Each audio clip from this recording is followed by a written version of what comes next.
All right, guys, nice win for the Utah Jazz. This is the Hoops Nerd postgame show. That first half was a little scary, and coming into this game, I was nervous because Brad Beal came back. Let's see, who else came back? Bertans was back for the Washington Wizards. I think he had a game. The game before this one where the Wizards won, he was like a plus 21. His release is so high and so quick, and his range is so deep. He is just a devastating three-point shooter. I have fear of Davis Bertans. He looks like someone who lives in a barn and comes out to hoe the beats, but he also hits threes, and he's scary and he's good. And then, of course, Bradley Beal, who came back after 5 games off, and he looked like Bradley Beal. Bradley Beal is just such an all-around great offensive player. And, you know, I don't follow the Wizards as much as I should, but, you know, he looks like he's fine on defense. Maybe he's good, maybe he's bad. Let me know in the comments, Wizards fans, if you're watching this. But what Bradley Beal is fantastic on the offensive end. He can pass the ball. He can score at all 3 levels. He's amazing. I love Bradley Beal. And so I was scared about this game because who was missing tonight for the Utah Jazz? Donovan Mitchell was missing. And so you have basically Mike Conley, Donovan Mitchell, both of them out. That means both of your main point of attack players, the guys that you want initiating your offense, are out. And the Jazz found a way to win this game in the second half. I know some people will talk about Joe Ingles. Joe Ingles is an elite level secondary playmaker. If you have him as the main playmaker, and we learned this year when he was the main 6th man on the bench, it's not quite as good as you would think because you see him make plays as the secondary playmaker, and he's amazing, and he hits threes. Tonight, tonight Joe Ingles had, Joe Ingles, 6 for 15, so there's him getting the brunt of the defense. He still scored 20 points, 4 for 8 from 3, and 9 assists. Joe Ingles is a freaking man, dude. He is so strong and so good at basketball. His ability to find open guys, run a pick and roll, hit open threes. That 3 ball for him right now is just bombs away, and it's fantastic. Joe Ingles, you've got to give super credit to tonight. The other guy, really the reason the Jazz win this game is 2 words. Rudy Gobert, who is an absolute monster. The first half, he was like pretty good, and he did Rudy Gobert things. And I think if Donovan Mitchell was playing, he'd have an amazing first half in a lot of ways because the Jazz offense just wasn't doing it.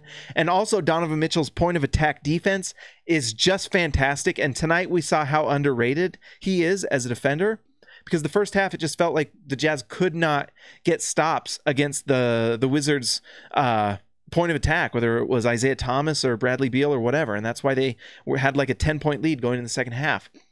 But the second half, Rudy Gobert was just Godzilla. He was an absolute monster. He was blowing fire and destroying D.C., the capital of this United States. I wonder if it'll be on the news. No, they don't tweet about the Jazz, so it won't be on the news. There won't be tweets about this.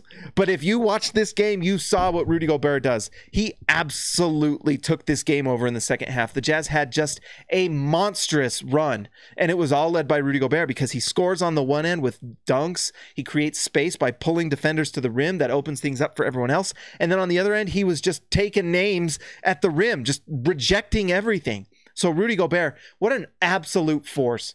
Also, guys, Jordan Clarkson. We don't win this game without Jordan Clarkson.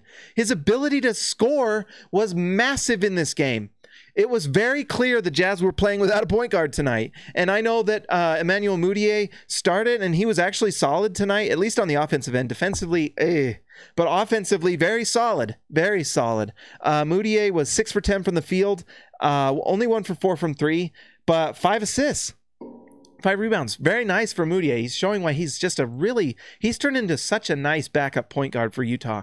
And when he's guarding second unit guys, it's not that big a deal. When he's guarding Bradley Beal, I don't know. But he's been solid for Utah, and it's fantastic. But Jordan Clarkson tonight, let's see. Jordan Clarkson, 10 for 22 from the field. His 3 wasn't falling. It hasn't been falling for a few games, so it's kind of exciting to think when that 3 starts falling for him again. That's going to be nice. But also, he was just hitting big buckets for the Jazz at the end of the game. He had like 2 or 3 monster buckets in that last 7-minute period, and it was huge. And Jordan Clarkson has been just a perfect fit for this team. He is that prototypical 6th man that comes in, gets buckets. And on a night like this, where Donovan Mitchell is out, you can play Jordan Clarkson 34 minutes. He was vital. He swallowed up those minutes that Donovan Mitchell takes, and it was great. And it's just nice. What a luxury to have that 23 points from Jordan Clarkson.